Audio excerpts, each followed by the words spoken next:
Hi there. Welcome to another presentation of the Globe Sound Healing Conference. We now have the brothers Koren. Good to see you. Thank you so much. Thanks, David, for having us.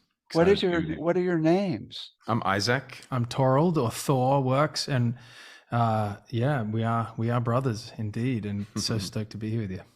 Welcome, welcome. I'm excited to talk with you.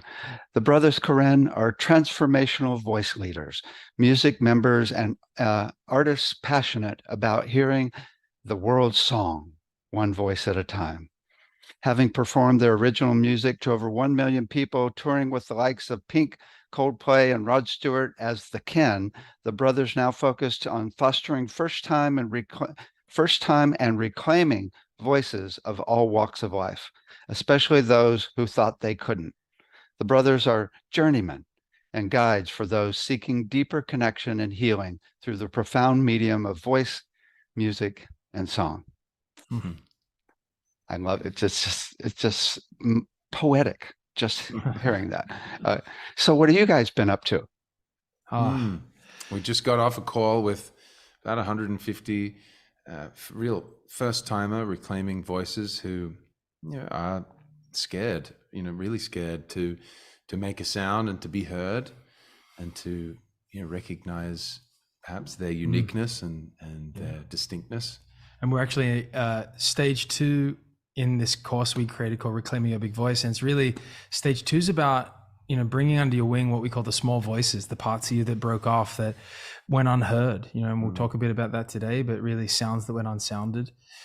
We also had the pleasure over the this morning and last night, David, of having a private songwriters journey client of ours come to town, and it's something we do it's how we started our work in the world, was private one-on-one multi-month experiences where we invite someone to get to know themselves through the mirror, the reflective mirror of music, song, voice, either for the first time or because they left music on the wayside somewhere in their life to get on with practicalities of life maybe, and we become their brothers. So we've been doing that a lot too, again, which has just been so we get to live into this incredible passion we have to. And we've been dreaming. Over the weekend we were with a group of people, the Association of Transformational Leaders, who are all up to big things, wanting to create a better world, really, the world they want to live in. And we made a pledge to create a foundation for the voices of the world. I love it. That leads us into the big question. If you had all the money in the world, what would you do to help people? Do you want to go first? Well, really, it would be into the foundation for us, I believe, because this foundation is about using the voice not just for physical health and well-being, but for mental and emotional health, which we both have our own connection to, and stories, and music has really helped us in different ways and similar ways sometimes to move through the perhaps discomforts and even trauma of life, because life tends to bump into us. I haven't met anyone who's been spared from, the bumps, and some, intensely and gravely. So, the voice we find as complex vocal learners is an instrument of change and healing in our life. And so we want ultimately money to not be the issue. So if a large amount of money was to come along, we would use it for that aim to kind of really put ourselves out of business, in the sense that we want it to be free and accessible for every voice from all walks of life to step into their connection and power and healing voice. Yeah, I mean, yes, please. I would say, you kind of have, which is great. I'll just sort of tuck in and say, we would do exactly what we're doing. And we would do it on a larger scale, more a wider level. We would spend more time creating master coaches of what's come to us to guide, which what we're really doing is not really based on any discipline or kind of root lineage. It's more based on just two brothers that have kind of showing our way, which is a universal way. It has all these different parts naturally in it. And I feel like we would just make it irrelevant. And we actually really believe that money has an energy. Money is energy. And so I love this idea of setting up a foundation where someone who truly knows that their voice has this incredible value that's been disenfranchised, that's been disconnected from, and to create programs that they can apply into, to put themselves out there and say, yes, I request to be here with you. That energy exchange, to do that to millions of people from around the world would be just the deepest possible thing we could do. And particularly kids. We had the pleasure of teaching our work to kids in a fourth grade environment this week, and it was transformative for us just to kind of hold a safe space for children, at the age where most of us often get shut down for the first time, and where we become aware of sounding cool or funny or trying to kind of perform a particular way, and kind of scared out of feeling the more vulnerable feelings. And I don't know if you know, but we got $100,000 grant to take our entire curriculum with 24 instructors into 2 Montessori schools. And over 7 years, we've created 2,500 exercises for kids from 3 months all the way up to 18 years. And we've got it in many schools now. And we're now getting major grants to create like 40 schools around the world and bring it into different governments. So it might be really cool to sync with you guys and incorporate what you're doing into this curriculum. Wow, that sounds incredible. incredible. Oh my God, I got to tell you, we've been doing online classes with 3 to 6 year olds, and there's this one little girl named Krissa, right? And Krissa's like, all the kids took them a little bit, of call and response until they were comfortable making the sound of how they feel. Yeah. And then Krissa goes, "Can we do the sound of love?" And I'm like, okay, it's 4 years old, right? And I'm like, okay, you want to lead it? She says, yeah. And she goes, ooh, right? And then check it out. About a few months later, Chris's mom was in the shift class. Wow. With 500 students, right? And Krissa was there with her mom.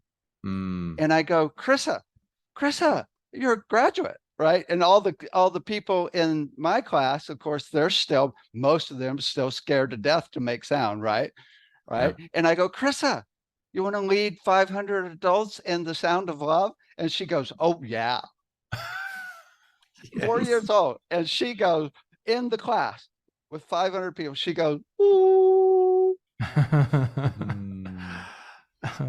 That's amazing. Yes. Freedom right there. And that's really all. We're inviting the same people, the terrified adults, back to their free child 5-year-old self. And because we just cover that self up, or they get scared out of our body, or scared out of the feeling part, we get scared out of feeling that part, that traumatized part. So yes, we build those layers as adults. We get too serious, or we get serious and shut down. And that seriousness, those layers, we look at it, our work's really centered around the embodied voice, which to us means how associated in body and how claimed inherent value are you in what we call the whole body instrument. And we find that a repeated trauma and fitting into the appropriate, naturally boxy world of expressing oneself in the marketplace and family, community, society,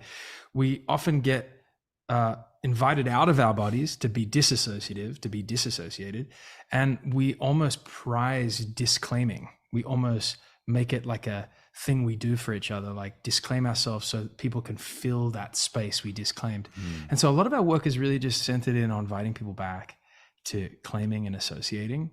And we find, David, I'm sure you find this in your world, that nature does the rest, because we remember, like that 4-year-old that you're describing, Chrissy, is that what you said?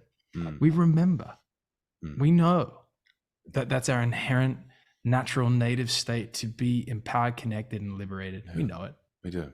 And as babies, we had it down. And if you had anything going on, you let it out freely with zero thought of what anybody thought about whether you're doing it right. Not at all. Zero. Right. And then 1 or 2, it's like, shh. We need a much noisier world. Yes. Yes. At least more harmonious. We love it. Yeah. The noise of nature. Yeah. Yeah. Yes.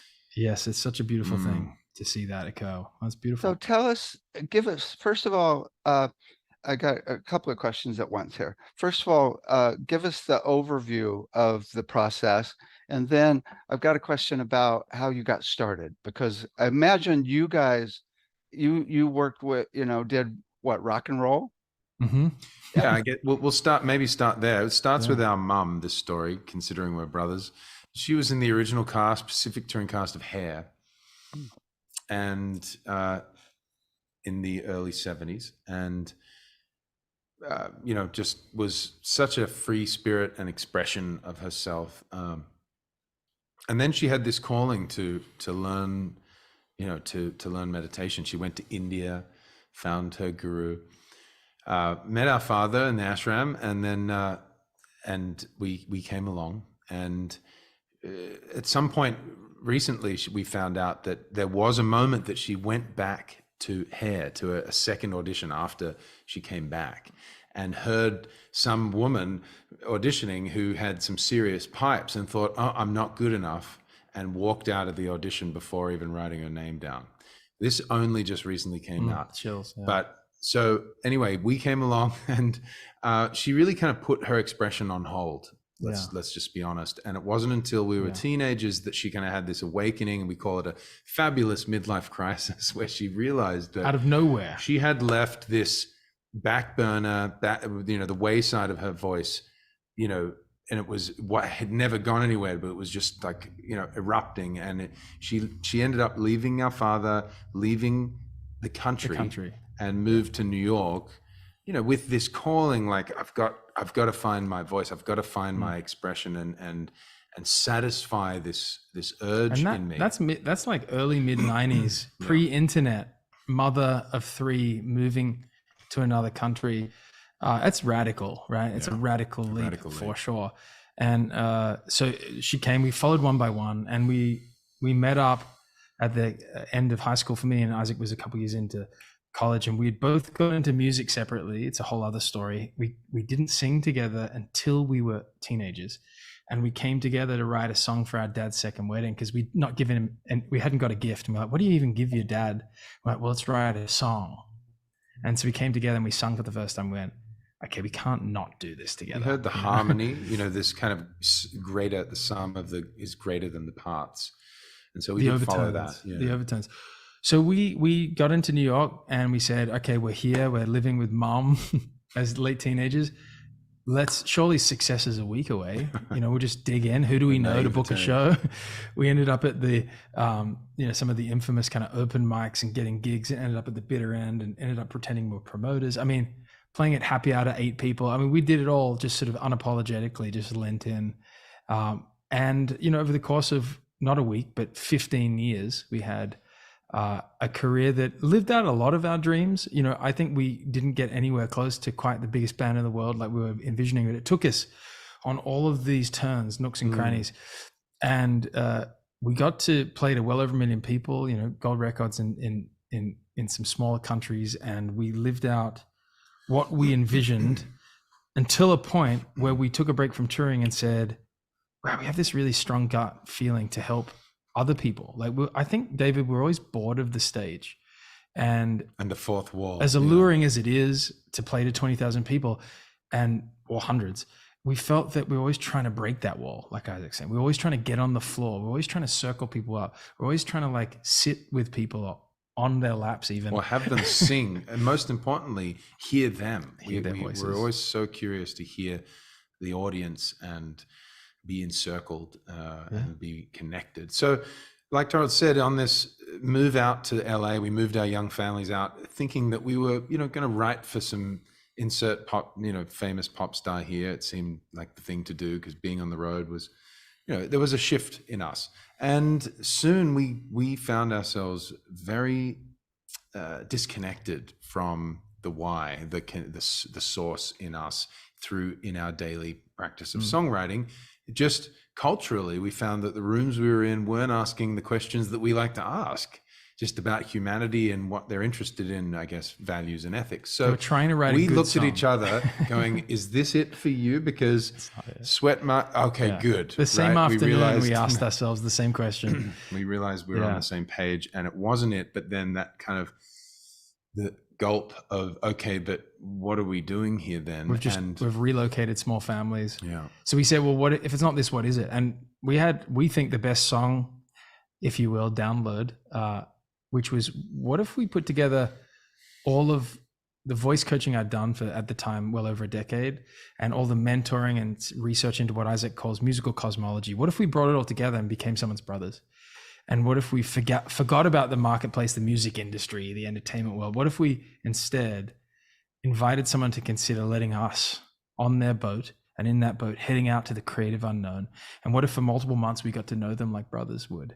And what if we created guided studies and games that help them turn inward, back to their whole body instrument, back to what we call musical cosmology, a study of the music that's moved them their whole life, and help them direct into the fascinating story, like fodder for song, metaphors, message, soundtrack, and got into the written word, free writing? What if we put it all together, and after multiple months, only then, what if we started to co-create song with them? And so we put it together, gave it a name. And a couple of weeks later, someone requested us in an interesting way. And we said, actually, we do this thing we've never done, but we're going to do it with you. And we went one person at a time, and referral after referral. And then we asked, about a year into it, this is for anyone. This isn't just for someone in LA wanting to become an artist. This is for anyone from any walk of life. And we had experience there as coaches. So we thought, well, who do we know in the self-development world? The rest is history. We're here with you 10 years later. And we've helped not just people create the song of their lives, but to re-engage, but come home to the embodied voice that's theirs to sound out how it feels this lifetime.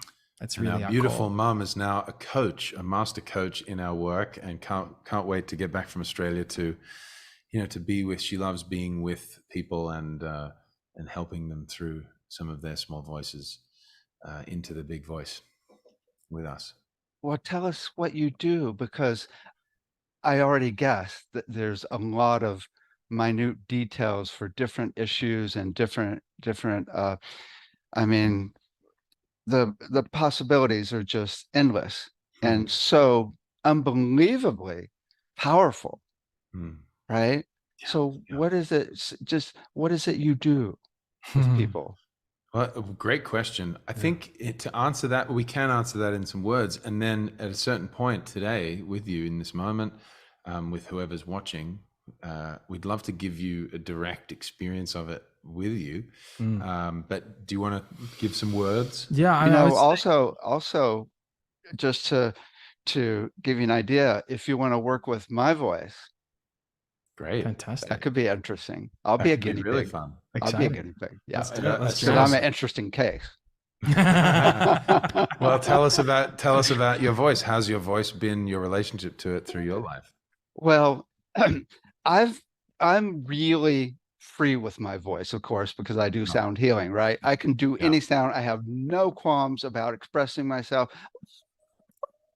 But when I get to having to sing in pitch, especially by myself, there's sometimes fear comes in, but in the last couple of years working with some higher beings, I've getting to the points where I can go into the zone so much that the fear is gone.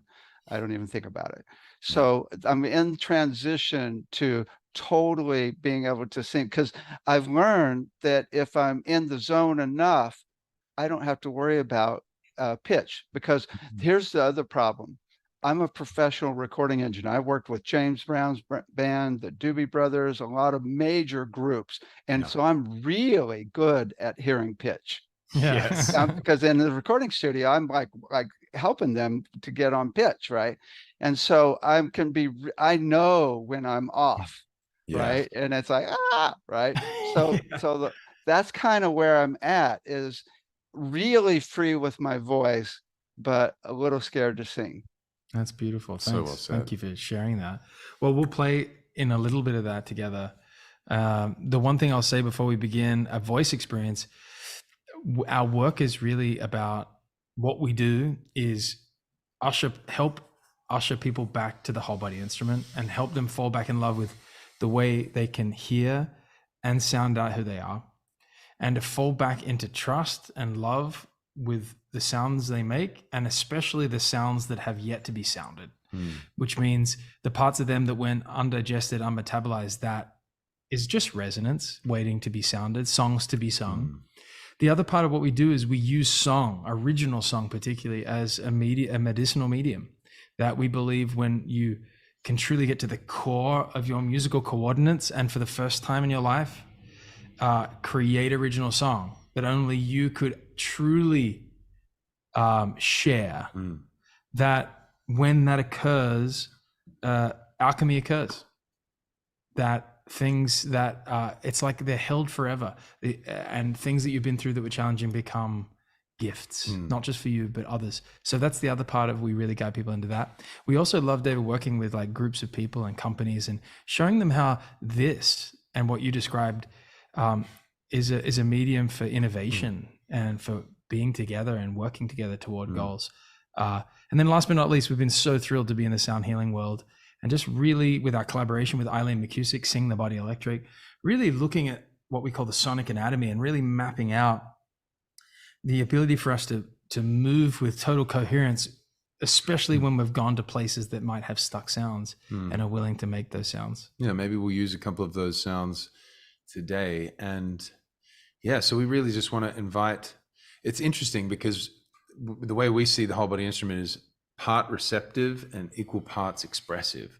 And so like you said, I mean, most of us are built hardwired to hear the sacred geometry of sound and can recognize the beauty of the symmetry inherent in these sacred ratios that have been gifted to us. Yeah. And more than that, we have the brains, the left and the right, the audio and the visual cortex that can decode these ratios or sounds into this perfect music. And so we can hear perfection, like you said, we can actually receive it. We can receive it. And then in our expression, in the kind of rising up, that like, you know, asymptotic relationship with perfection that humans have, this reaching, but maybe never or ever getting there in the truest sense of the word, right? But can we, you know, align that receptive, which can receive perfection, with that expressive, which may always be trending towards perfection? Can we be okay with perhaps that, you know, small or large chasm between them, right? Sometimes a voice is near perfect, right? I was listening to Whitney Houston, I Will Always Love You, because my 7-month-old loves that song. And I could hear for the first time her trembling and her slight imperfection. And I'd never really heard it before, but I could tell maybe she's terrified. Even Whitney Houston can feel those feelings that every person, you know, any walk of life can feel when they're in the vulnerability of their voice. So yeah, I just want to, this voice exercise that we'll walk you through will be inviting you through from reception into expression and you know, looking for that coherence rather than that rub, perhaps, or be acknowledging the rub and feeling it, and singing it. It's there. So do you want to begin the invitation? Yes, please. Yeah. Well, we're going to, like Isaac said, we're going to make an invitation. We're going to set the container of your whole body instrument. We're going to go into reception. We're going to go into simple sounds. And then we're going to really go from south to north, up the central channel, just really connecting the whole instrument itself, and then kind of end in encouraging some free singing, some singing that's connected first and foremost to how you feel. And as we begin, the one invitation we have is to truly promote how it feels, and move second, how does it sound? And we're going to be talking to you, David, and anyone watching this, you at home. We invite you to act as if we're talking to you also, and follow the requests and prompts as well at the same time, wherever you are. Here we go. Yeah. So taking this moment, we just invite you to close your eyes if you wish, just for a moment. And at any other time than this, you can freely add eyes back, but can they be rewired to be part of your experience rather than eyes to watch? Can we unwatch ourselves? Can we unwatch and allow the eyes to drink in like portals of your resonance? Can they be part of your voice? And the same thing with your ears. Can you just feel your ears rewiring to drink in the room around you, our voices? And can you taste your own mouth here? How does it taste to have your mouth? Simply, how does it feel to swallow? And in this moment, can you just simply invite yourself back behind the playground of your face? Notice that its shape, its nooks, its crannies, its cavities are entirely unique. And can you arrive back behind it, safe back inside your own skull? Can you lean back on your spine, which we can see as these beautiful notes like vertebrae falling, cascading down like a beautiful scale? Can you lean back and let your body instrument have you? And can you simply make that invitation again to arrive home in the middle center of it all, just simply filling the cavity, becoming the resonance that's home in this instrument made just for you, and leaning back now, taking a seat in your seat, just feeling that sovereign space of your pelvis, and then feeling your feet kissing the ground. Can you draw up that beautiful energy just naturally? No need to adjust. Can you feel your feet connecting to that seat?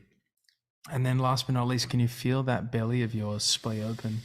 We invite you to be fat and happy instead of holding anything in. Can we allow the bag of our bagpipe to begin to move forward in all directions like Isaac's doing? And can you connect to your exhale, slowing the breath down to sing a speed? You might want to hiss in the back of your throat, Ujjayi breath, or go to a shh, or even a s. Whatever you choose, allowing yourself to immediately surf the exhale. And just as you're doing these breaths, we just invite you to feel all of your skin like the human wood that you've been given. All of your skin, all of your pores firming, becoming crystalline material, just like a piano has firm wood that reverberates. Can you start to feel your skin firming, becoming that beautiful reverberant material for you? Beautiful. And last but not least, as you exhale and inhale, we invite you to allow that biofield, that space, that acoustic chamber in front of you, behind you, to the sides of you, start to feel that natural buoyant dome of sonic space that nature gave you. And like Isaac's doing, can you send that exhale like steam from a kettle in all 360-degree directions? Can you just let it ride on the wind?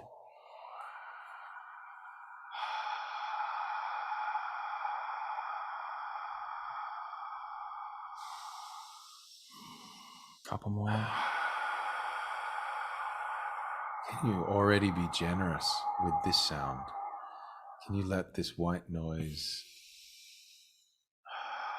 fill you with energy, cortical charge, electricity, magnetism? Can you receive this sound?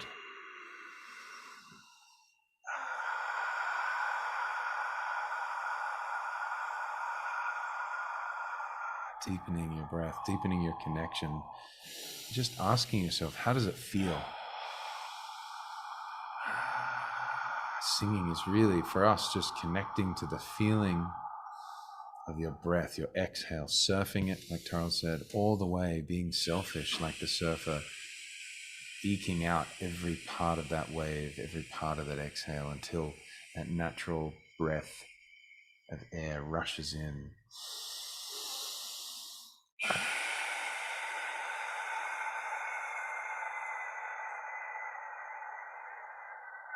Beautiful. We want to just, just breathing silently now. I want to just switch on your listening.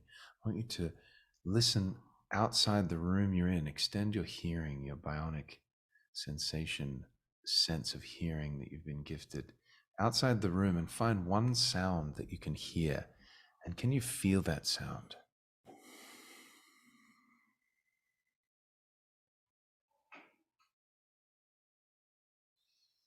Beautiful. Now bringing your hearing inside the room you're in, the four walls, wherever you are, and find one sound and feel that sound.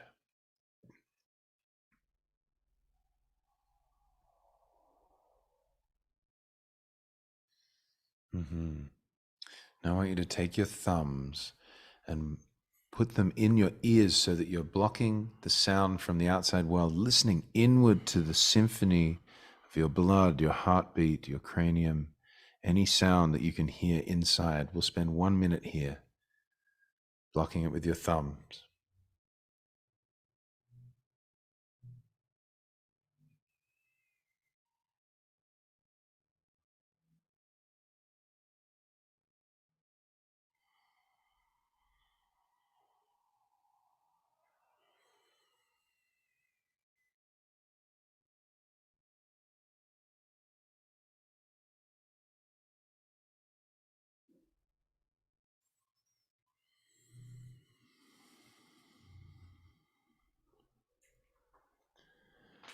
Beautiful.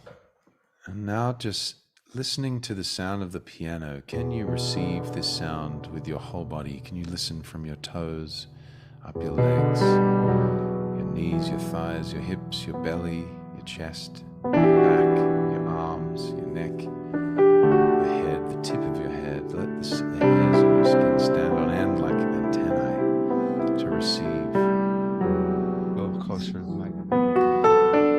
To receive these shapes, these sounds.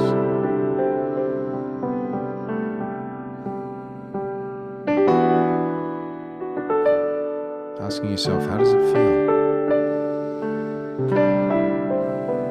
How do you feel? How do these sounds make you feel?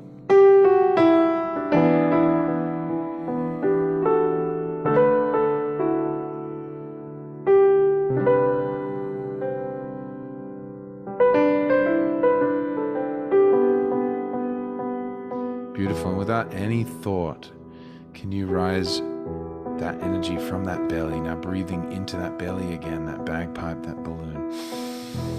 And on the exhale, any sound, keeping that sound inside your mouth, inside your palate, sending that sound inward as if it was a golden substance filling a cup in you.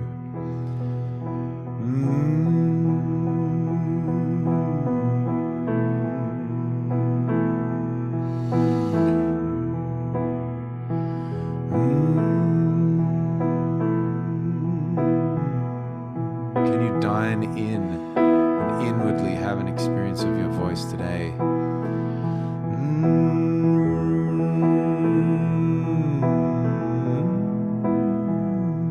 Any note here. Feeling all the way up.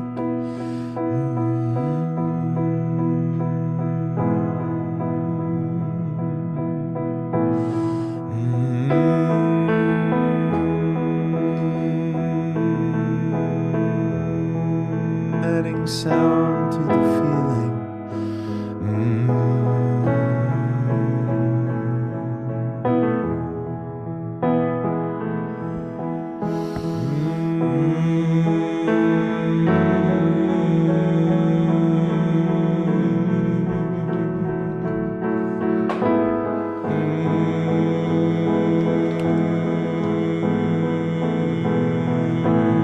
Filling the cup inside you from the foundation all the way up to the brim, right around your heart where you get to overflow today. And if you are full, wonderful.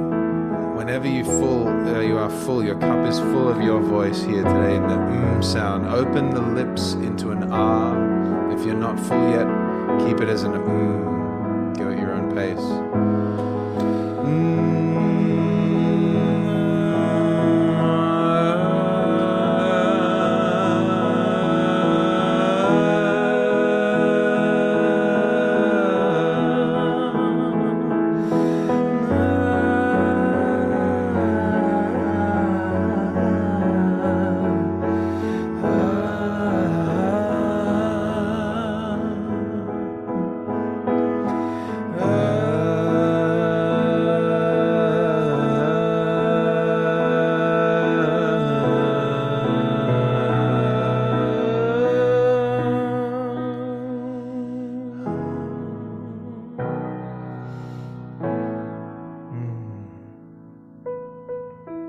Beautiful.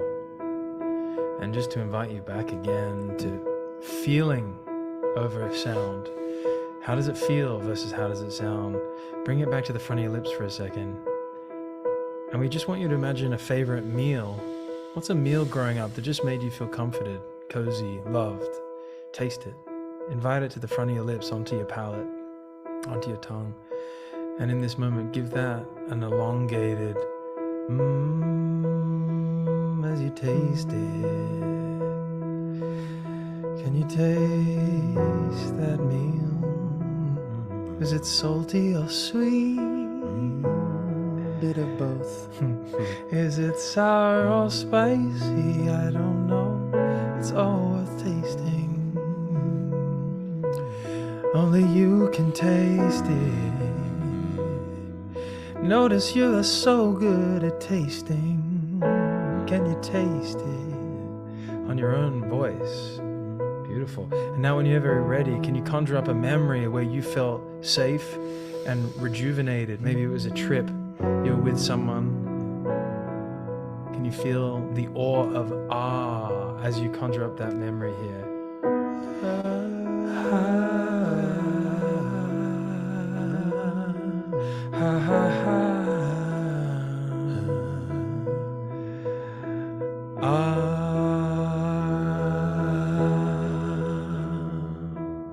Just remembering how you felt, letting carry on its wind, on its wings, that memory.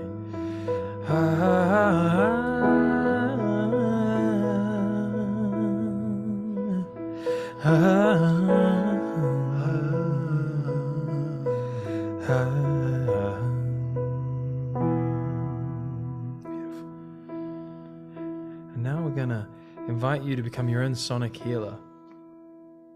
We're gonna use some of our work in Sing the Body Electric. We're gonna use a couple of sonic anatomy tones to do some whole body voice scanning, to really be curiously in search of areas that feel dimmed or sounds that went unsounded. And we're going to essentially turn ourselves into a tuning fork, into a pipe of a church organ even. Can we go to that pipe and tune it for its resonant spectrum and see how that we can recalibrate ourselves sonically? I'm going to set the foundation of the instrument, the sonic anatomy sound, wah. We're going to start off low, and then we're going to move it up through the zones of the voice. Here we go, wah. Any sound, your lowest speaking tone, wah. Setting that intention for safety. Wah.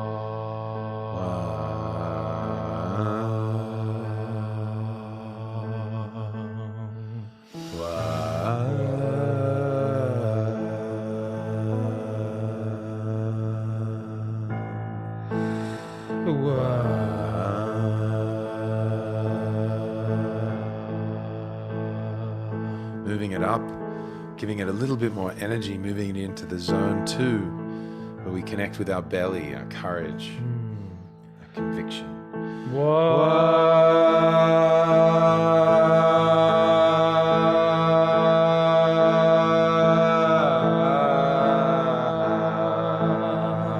Beautiful.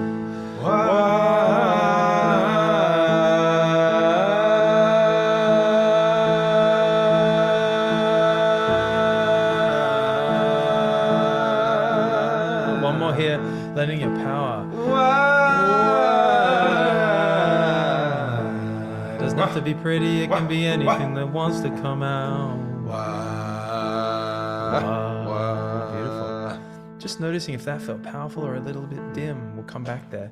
Come up to the now, the zone 3, the receptive cup of your heart. Can we invite Wah up into our hearts to soften? Put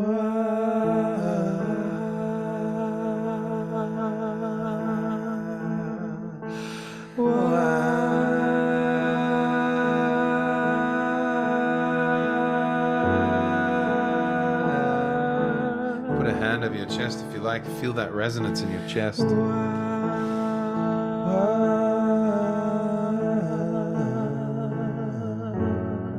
Last one.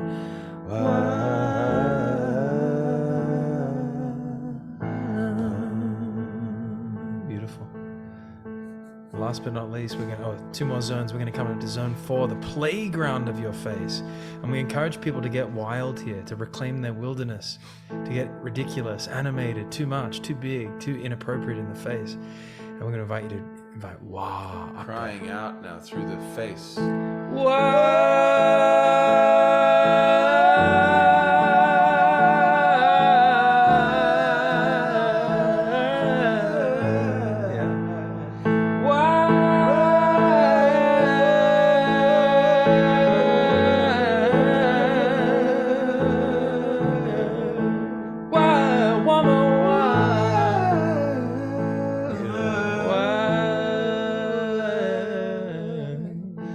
To the final zone, out the crown of your head, drinking in but also sending out this beautiful reciprocal.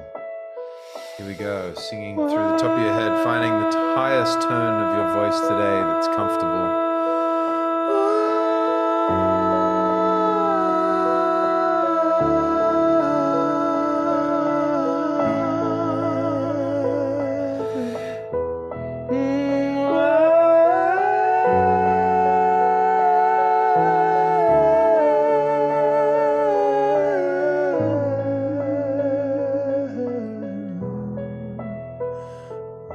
Just noticing which zone. Was it the low tone? Was it the low zone, or was it the Belly. The big belly sound? Or was it the heart tone?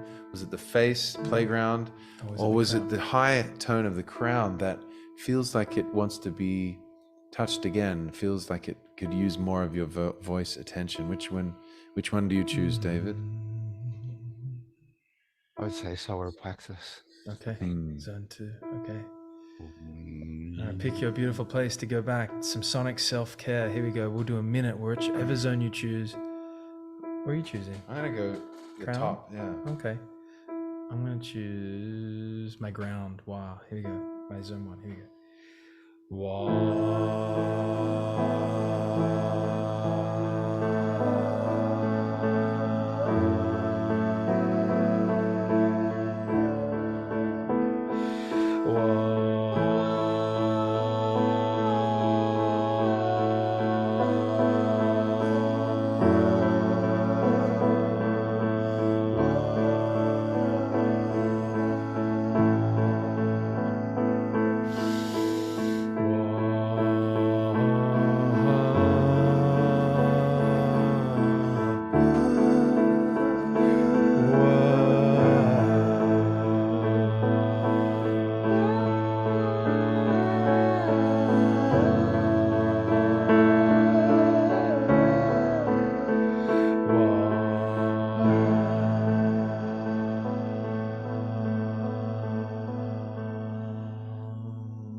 Just taking a moment to reflect on that feeling that you have now.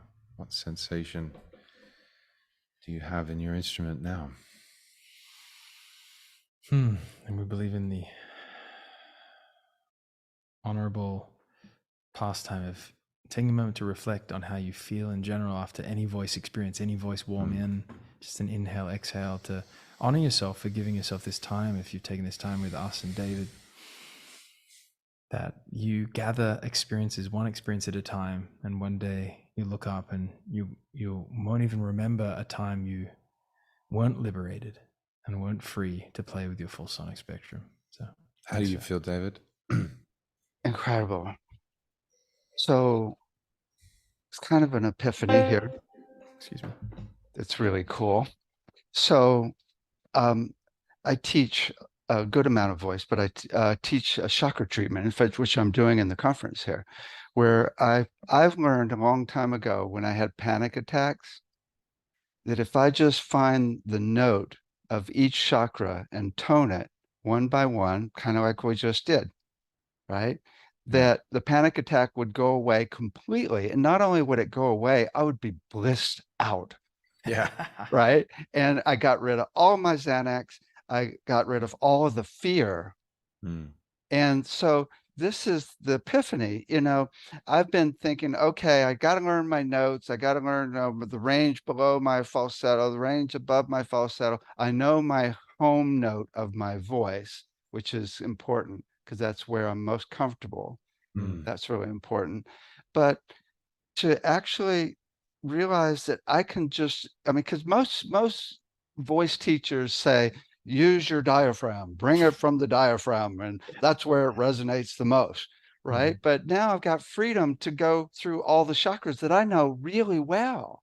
Oh yeah. Of course you And do. so now instead of like thinking, okay, thinking notes and thinking, got to do it right as far as the whoa, right? I'm just going to now tune into my body of my chakras that I know so well. And I can go, oh, oh. Yeah. Yeah. Exactly. So good. Yes. Freedom. That's so cool. Yeah, because I already know me. That's right. You know you, and so does everyone here with us in this session. And nature knows you. And just because, and I've been an embodied voice guide of some kind for 20 years since I was a teenager. So I get to say this, but a lot of voice teachers aren't realizing that they are showing the way through projection and externalization techniques, which is keeping people further away from their greatest voice of their life. I say that with respect, but the truth is often we what we really need is to be ushered home and then to gather technique later in that order. And technique is overrated for the most part to me as a voice guide. The greatest voices of people's lives come from everything but technique most of the time. I've got some interesting things to share with you and see what you guys think. So first, I teach and have been doing treatments to show to find a person's home note, which is their metabolism rhythm. It's an average of their heart rate and brainwave rate, which you don't have to average out. And that's your natural speed of your metabolism. It's actually a rhythm. And if you octavize that up, that's your note, right? Because octavizing any frequency is still the same note, right? So there's that, your metabolism rhythm. But then there's the note of your voice, which is the key that you sing in when you speak. That's right. Right. This key that I sing in, people commonly go to the sound of love with that note. It's like, I really love my kitty. I love my kitty. Some go to the musical fifth. I love my kitty. I love my kitty. Right. But that's the home note. And it's the one that you can tone the easiest and the longest. Yes. Yeah. But then there's a third note that I help people find, which is the sound of love for them, not of their voice, but in their heart, silently scanning different frequencies after you're feeling love and finding the note of that. So you got a chord of your metabolism, your voice note, and your heart note. And this one psychic, for what it's worth, she goes, oh my God, if you teach people and show people their chord of those three, that will get them back to them. Absolutely. Oh, that's beautiful. Yeah, I love that. Wow. That's so Metabolism, beautiful. voice, and heart. Uh-huh. All right. Well, we're going to be right up there to where you're living, and we can be your guinea pigs next. I particularly want to find my metabolism note. It sounds really fun. It's what I really got also is to start for that I realize it's so important is the number one note of my voice or a person's voice is going to be the note of the key that they sing in when they speak. That's right. Exactly. Which you can easily find just by breathing out and letting it out with no energy at all. Here's mine. Oh. It's nice and low. Yeah, that's it. I'm not singing. I'm not pushing. Hi. That actually might be Right. mine too. And then I realized that is so key to use that as the beginning of it all. Oh yeah. because that's you right there It's in you. your Yeah. voice. That's the natural you, the natural tone. Yeah. Yes. Yeah. Yeah, we've found, David, I love what you're talking about. In some of our work with Eileen, we were kind of looking at, it came from many years of really looking at, to me, the physics of a string as well, and thinking about, when you're tuning a guitar string, of course, you start low, and if it's a new string, you wind up slowly, then you pull on it, you release its tension, you release any areas that may have been still not used to warmth and rhythm, and you tune back up to it. And if it's a little sharp, you never just drop it, you always go below and back up. So think about the vocal cords, but then also the whole cavity of the whole body instrument, and thinking about our whole being as this resonant spectrum, just like you're talking about, and being able to scan and move from its lowest to highest moments, really looking only for its effortless power, and anytime hitting any tense point, just simply encouraging yourself to go below there, instead of being like, we're so taught to be willful in the world, when willingness is the way of being here. If we hit a moment of tension that doesn't feel good, all we have to do is not judge it, but just come below it where it felt good. Back to that natural, masterful ease. And what we've discovered is we do that and we stay just below it. It starts to relax open. We can then lean up into that place that felt tense, and it's no longer tense, because we've wrapped our little beautiful sonic arms around that place rather than judged it, or focused on it, tried to it. fix it or push through. Yeah. We all have that natural break in our voice that, can we reframe as beautiful, vulnerable, and even just explore it, like Charles said, from above and below, and just kind of play with it, instead of fixate on it as an impurity. I love that, using the voice. When people have trouble with their voice, I'll say, okay, do a scan and find where it's the frequency where it breaks up. Yeah. And then go to the edge of it, exactly like you said. Go to the edge of it and just softly move into it. So you massage, you're smoothing it over with your tone, right? Yeah, don't do it too much, because you can actually make it worse. That's right. Really. So yeah. That's right. Beautiful. Oh my God. I love this. I love it. So what do I do about my childhood trauma? And do you specifically talking about the thing you shared earlier about, like, wanting to be in pitch, be in tune, or No, I'm general? just going into the area of if someone's trauma. got a childhood trauma. Yeah. Oh, well, yeah. We call it the small. Which I could share mine if you Yeah. know, but if you want to get into it, but If you wish. it's a whole, and maybe that's the cause of it.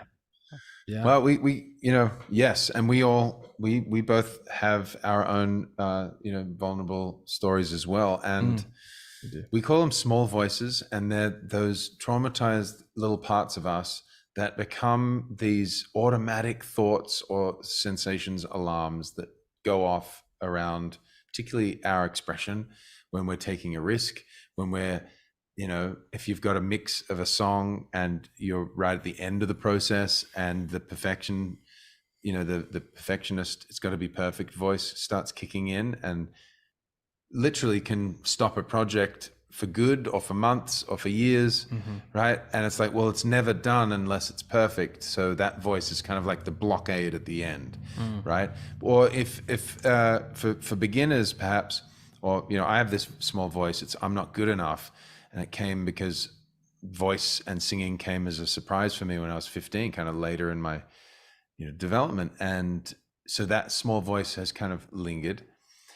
Other small voices are like, I'm not worthy, my voice isn't worthy, or I'm not safe is a big one. I don't matter. I don't matter, or it's got to be perfect, or I'm too much. I'm too much is a big one. So we found that working with thousands of different voices, we wanted to kind of hone in on what makes an inhibition that shows up in the voice, because the voice is such a mirror of our vulnerability. Of course, we could throw out all these statistics, new ones, are kind of off the charts at how many people are more scared to speak than die. Statistically, there's some wild stats out there on this. But what it really says is we're really afraid to speak who we are. We're even more afraid to sing out who we are. It's a big deal. But what we found is underlying our childhood traumas that we've all been through, small, medium, large, critical, are little moments that our bodies and our lives couldn't fully metabolize, digest, and truly go through, scooping that part of us up, understanding, reflecting, grieving, being with, and moving on powerfully. A lot of us just didn't have the space, the support, the family, Awareness, the yeah. awareness, or just truly just not the right environment to take the time that we needed. And safe most of space, us yeah. that have traumas, we can look at them as sounds and songs that went unsounded and unsung to the level that they needed to be. And so we see the small voices as opportunities. The definition to us is any automatic, unsupportive, and negative leaning thought, feeling, sensation, or emotion that triggers in your body or mind that is trying to quickly and loudly say, "Are you sure?" And Because last time it didn't work out last too time well. it didn't work out. We often find that we can easily interpret these as humans as statements or things to war against in ourselves or fix, rather little parts of us that are asking loud questions, trying to give us the last warning. Are you sure this time it's safe? Are you sure this time we're not too much? Are you sure this time that it is enough and good enough? Are you sure it's perfect enough? And we find these beautiful opportunities to really invite those small voices back under our wing and say, look, I've got you this time, and this time I got this. We don't need to be perfect. We can just, this mix is good, you know? Oh my God. So this brings up, I think, a core concept that is really the core of this when you get to expression, because I think of it in one respect as flow, getting past a blockage, which was the trauma, and letting it flow again, right? It's based on flow of music, which is made up of frequencies and timbres and musical intervals. Yeah. But here's the tricky part. Once you learn to flow, you have to be careful to not overwhelm people, right?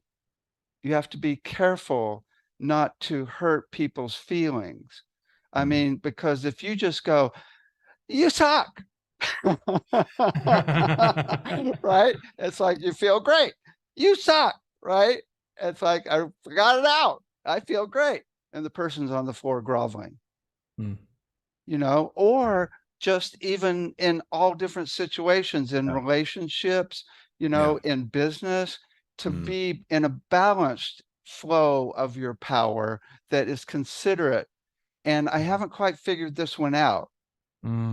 Any thoughts about it? Because it's the hardest thing.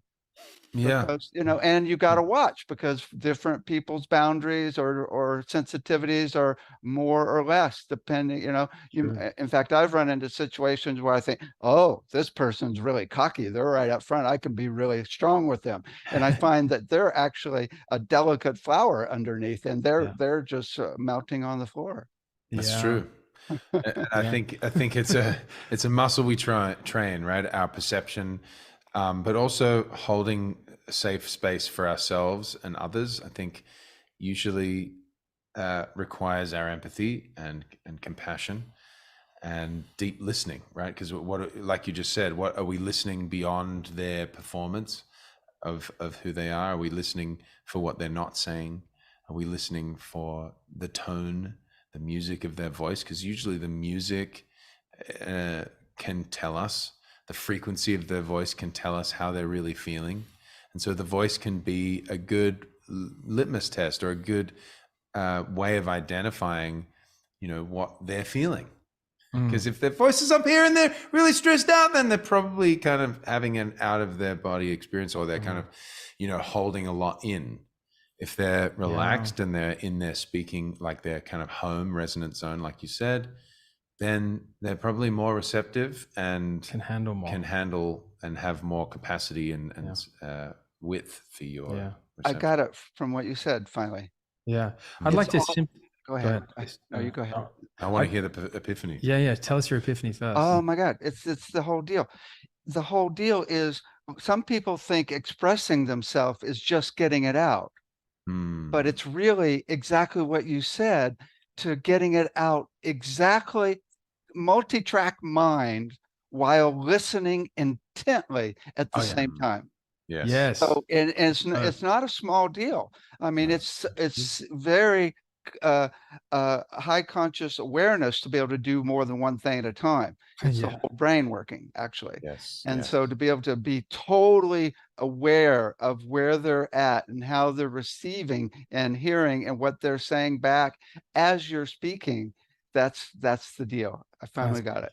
And we can only do that, we believe, this is our bias, we can only do that complex, two-way radio thing when we're at home in our body. And that's exactly what I'll pick up. I want to add this, because David, you're looking at someone who almost died from mental illness, particularly because I was so disassociated from my body. In fact, in full disclosure, I felt like I was living out of my body, trying to clean my body to get it ready to live my best life, which was like a constant ritual.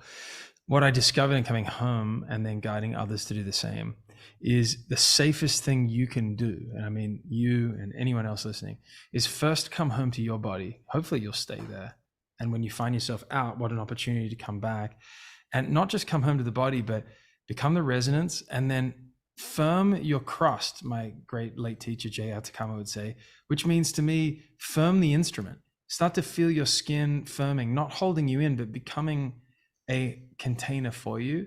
And then last but not least, allow that field up and buoyant all around you, so that this whole body instrument that you are and have to be in this lifetime is in its right nature.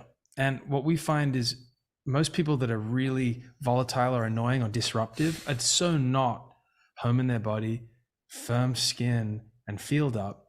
And last but not least, when you're in the middle center of that space, you can start to reconnect to that compass, that nah, that senses the world around you.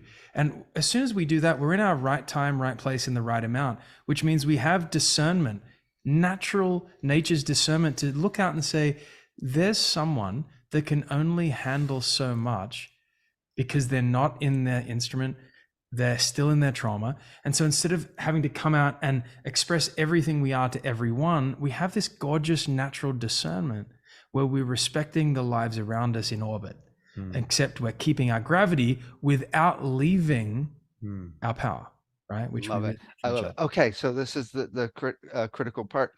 What is the best way, maybe one or two or three simple techniques to get you back to your center of calm and peace of view? I'll just reiterate mine, pass it to Isaac. If you've got a quick moment, if you notice you're feeling out of body, if you notice you're being triggered and disassociative out of yourself, go and pretend you're going to the bathroom, sit on the toilet if you need, invite yourself to fall back behind your face, lean back on your spine, and through the doorway of your belly button, put a hand on it and invite yourself to take back the space by taking a few deep inhales. The doorway home is through your navel. If you feel like you're in your belly, you're in your body. So there's no more guesswork. If you feel like you're in your belly, you're in your body. As soon as you start to feel that gravity, immediately move to the skin and feel all of your skin, your fascia, all of your connective tissue firming, becoming your own gorgeous container. And then last but not least, allow that natural field up and buoyant in front of you in all directions. And there, take a breath.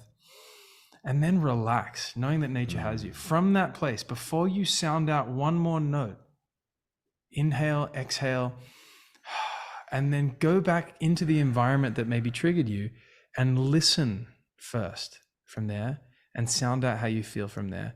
And to me, just like for me, it might change your life. I love it. Beautiful.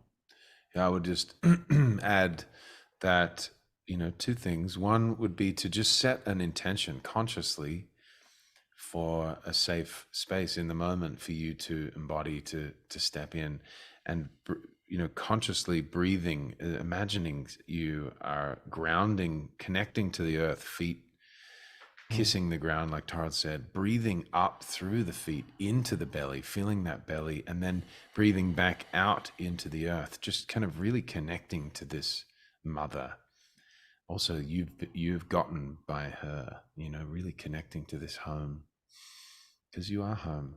And then bringing up that energy that gathers in your belly after a moment and sending that up the spine into the heart and sounding out from this home, this heart, and finding one thing that you're grateful for, maybe about your voice, since we're talking about the voice, you know, one thing that you're grateful for, or you love about your voice, or like about your voice, or accept about your voice today. In that gratitude, you magnetize your spirit, your soul, and that's the nature right there. That gratitude, that is your true nature. And adding sound to that. And then from there, you know, we believe in the power of voicing trauma. So inviting the small parts of you into that loving, safe space, and inviting that small voice to kind of be willing to sound out how it feels. And if it's anger, you know, okay, so it's anger. It's safe to be angry. If it's sadness, it's safe to be sad. You know, the tears will end one day, you know, and, you know, any feeling, trauma-based feeling, can be brought into this space and given voice. And in that being given voice, behaviorally, we get that coherence between the left and the right brain, the frontal cortex and the amygdala. Like there's this neutrality that triggers the natural healing response. Like Tara was saying before, the nature knows best. And yeah, sounding the unsounded, the unfeelable, traumatic feelings, we find creates harmony and you know, equanimity in the system, the nervous system. I love it. There's I do a whole class on releasing stuck emotions with the voice, and there's the first one is to make the sound of it with the intention of transforming it, releasing it, which is important because you can make the sound and just bring it up and feel like crap, right? Sure. But there's another one that I taught the kids as well, as one of my favorites, and that is to make the sound of it and slowly transform it into a vowel. Could go to love, could go to peace or gratitude, but just a vowel, because you're going from chaos to peace, like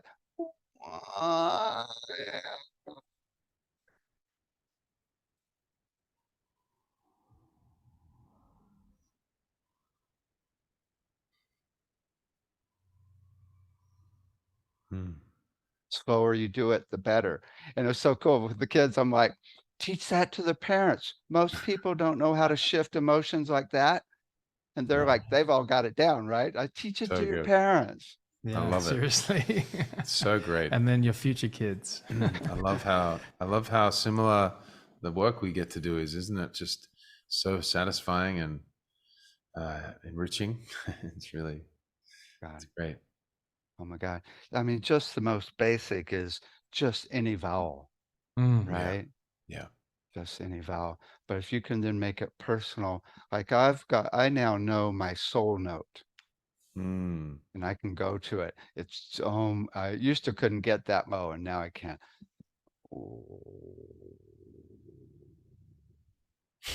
Beautiful. That is so low. It's a B. I'm a B. I'm a B. I'm a B me. Let it be. Yeah. I love it. I love it. Thank you. Thank you so much, Dave. Yeah. Anything else you would like to share?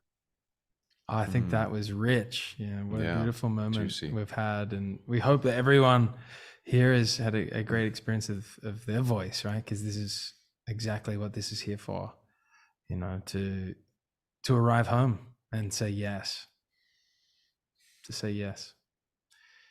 Beautiful. Well, thank you so much for joining us. It's just been a pleasure speaking with you guys and listening and God, it's like kind of it is a big epiphany to, it's not just expressing, it's listening at the same time. Oh yeah. Yeah. Yeah. I In love fact, it. 50-50. Yeah. Thank you, David. Thanks, David. Thanks for the invitation. Thank you. Thank you. guys take care. You too.